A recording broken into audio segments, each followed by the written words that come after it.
بادشاہ سلامت، اب شہزادہ عرفان شاہی دربار میں آتا ہے تو خاموشی سے بیٹھے ہوئے چلا جاتا ہے، کسی کی بات کا جواب بھی نہیں دیتا ہے۔ اللہ بہتری فرمائے گا، اب آئے گا، اب میں تو نہیں آ سکتا، اب آخری عمر میں اپنی آخرت سنوارنا چاہتا ہوں۔ رعایا کی بھی خدمت کی ہے میں نے داج۔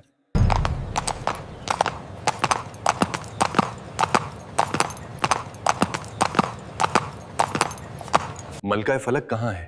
بادشاہ سلامت، ملکہ فلک قریبی باغ میں گئی ہوئی ہیں۔ وہ آج بہت ہی اداس تھیں۔ یا اللہ، پہلے اپنے شوہر کو دیکھ لیتی تھی، آج یہ راستہ بھی بند ہو گیا ہے۔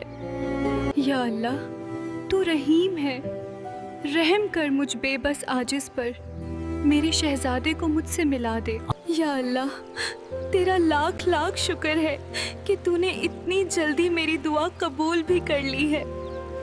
یا اللہ، تیرا لاکھ لاکھ شکر ہے کہ تو نے اتنی جلدی میری دعا قبول بھی کر لی ہے۔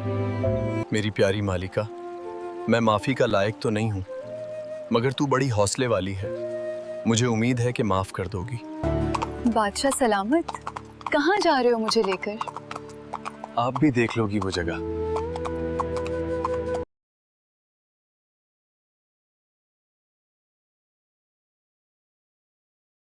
یہاں کیوں آئے ہو بادشاہ سلامت؟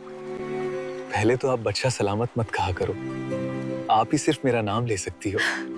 میں آپ کو یہاں اس لیے لے کر آیا ہوں، میں نے بھی یہاں رو کر اللہ تعالیٰ سے دعا کی ہے کہ مجھے یہ لڑکی جائز طریقے سے عطا فرما دے۔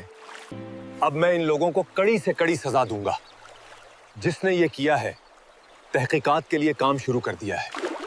نہیں عرفان، بس رہنے ہی دو، جو کچھ بھی ہوا اچھا ہی ہوا ہے، کیونکہ آپ نے مجھے مانگا، میرے والد صاحب نے مجھے دے دیا آپ کو ساتھ۔ اگر ہم پہلے دن سے ملتے تو شاید یہ محبت نہ ہوتی۔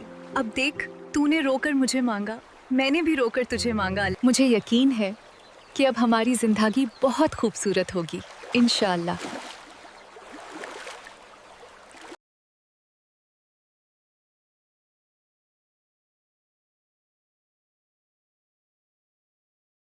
اچھا جی، رہنے ہی دیں گے آپ کے کہنے پر، مگر آپ نے باپ زیب خان کی طرح بڑی ہی سمجھدار اور عقل مند ہو جاتے۔ پہلے بن دیکھے شادی ہو گئی تھی، اب دونوں ایک دوسرے کے محبوب بن کر ملے ہیں۔ اب امید ہے اچھی زندگی گزرے گی انشاءاللہ۔ فام عرفان، آج میں آپ کے باہوں میں نیند کرنا چاہتی ہوں۔ پہلے تو میں اندھیری بازار میں سوتی تھی۔ میری پیاری ملکہ، آپ کی یہ بات واقعی سچ ہے، جو محبوب اور محبوبہ بن کر میاں بیوی بننے میں جو چاہت ہے وہ بن دیکھے میں نہیں ہے۔ قصہ تو بہت زبردست تھا، مگر حیرت اس بات کی ہے کہ آپ کو قصے بھی دو بیویوں والے بادشاہ کے آتے ہیں۔ ہاں ہے نا نادر۔